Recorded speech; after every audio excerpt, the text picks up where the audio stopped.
Blood క్యాన్సర్తో చికిత్స పొందుతున్న సాయి చరణ్ అనే వ్యక్తికి సిద్దిపేట నేతాజీ పబ్లిక్ స్కూల్ పూర్వ విద్యార్థులు ఆర్థిక సాయం అందజేసి మానవత్వం చాటుకున్నారు. సిద్దిపేట జిల్లాలోని నేతాజీ పబ్లిక్ స్కూల్ పూర్వ విద్యార్థి సాయి చరణ్ బ్లడ్ క్యాన్సర్తో హైదరాబాద్లోని బసవతారక క్యాన్సర్ హాస్పిటల్లో చికిత్స పొందుతున్నాడు. దీంతో మెరుగైన వైద్యం కోసం 40 లక్షల ఖర్చు కానున్నట్లు సాయి చరణ్ భార్య లక్ష్మీ ప్రసన్న తెలిపారు. నిరుపేద కుటుంబం కావడంతో వైద్యం కోసం అంత డబ్బు ఖర్చు చేసే స్తోమత లేకపోవడంతో నేతాజీ పబ్లిక్ స్కూల్ పూర్వ విద్యార్థులు తమ వంతుగా 63,000 ఆర్థిక సాయం అందజేసినట్లు లక్ష్మీ ప్రసన్న తెలిపారు. సాయం చేసిన వారందరికీ లక్ష్మీ ప్రసన్న కృతజ్ఞతలు తెలిపారు. మరికొంతమంది దాతలు ముందుకు వచ్చి ఆదుకోవాలని ఆమె కోరారు.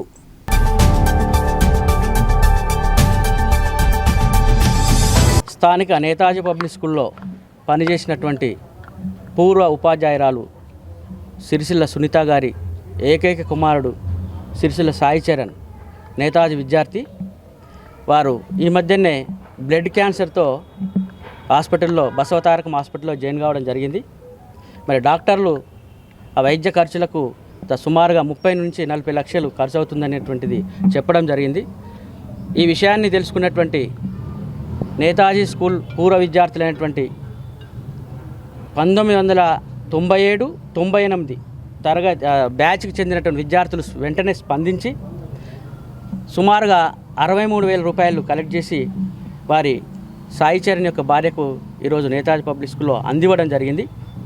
మరి ఈ విధంగా నేతాజీ పబ్లిక్ స్కూల్లో చదివినటువంటి అనేక మంది విద్యార్థులు కూడా ఈ విషయాన్ని కొంచెం గుర్తెరిగి మరి వాళ్ళు తమ వంతు కూడా సహాయాన్ని అందిస్తారనేటువంటిది మరి పూర్వ ఉపాధ్యాయునిగా నేను వేడుకుంటున్నాను.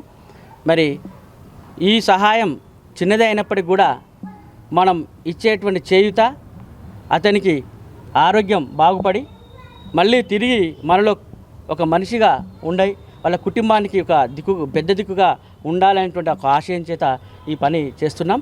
మరి ఇదే విద్యార్థులందరూ కూడా ఈ విషయాన్ని గుర్తెరిగి తెలుసుకొని మరి అందరూ కూడా స్పందిస్తే బాగుంటుంది అనేటువంటిది మా యొక్క విన్నపం.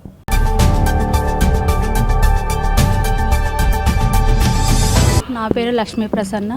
నేను ఇక్కడ పూర్వ ఉపాధ్యాయురాలైన సునీత మేడం వాళ్ళ కోడల్ని. మా హస్బెండ్ పేరు సాయి చరణ్. రీసెంట్గా మా హస్బెండ్ లుకేమియా అనే వ్యాధి డయాగ్నోస్ అయింది. ప్రజెంట్ తను బసవతారకం హాస్పిటల్లో ట్రీట్మెంట్కి అడ్మిట్ అయ్యారు. కానీ ట్రీట్మెంట్కి 30 నుంచి 40 లక్షల దాకా ఖర్చు అవుతుందని డాక్టర్స్ అన్నారు. సో అంతా మేము కోలేకపోతున్న పరిస్థితుల్లో చాలామంది ముందుకు వచ్చి డొనేషన్స్కి ఆఫర్ చేస్తున్నారు. సో ఇక్కడ మా అత్తయ్య కానీ మా హస్బెండ్ కానీ నేతాజీ పబ్లిక్ స్కూల్ నుంచి వాళ్ళకి ఫౌండేషన్ ఉంది కాబట్టి స్టార్టింగ్ నుంచి తను ఇక్కడే వర్క్ చేసింది. మా హస్బెండ్ కూడా ఇక్కడే చదువుకున్నారు చిన్నప్పటి నుంచి. ఒక బ్యాచ్ వాళ్ళ స్టూడెంట్స్, అత్తయ్య వాళ్ళ స్టూడెంట్స్ 97 బ్యాచ్ వాళ్ళు ముందుకు వచ్చి వాళ్ళందరూ మా హస్బెండ్కు సహాయం చేయడం జరిగింది. సో ఇది చాలామందికి ఇన్స్పిరేషన్ కావాలని నేను కోరుకుంటున్నాను.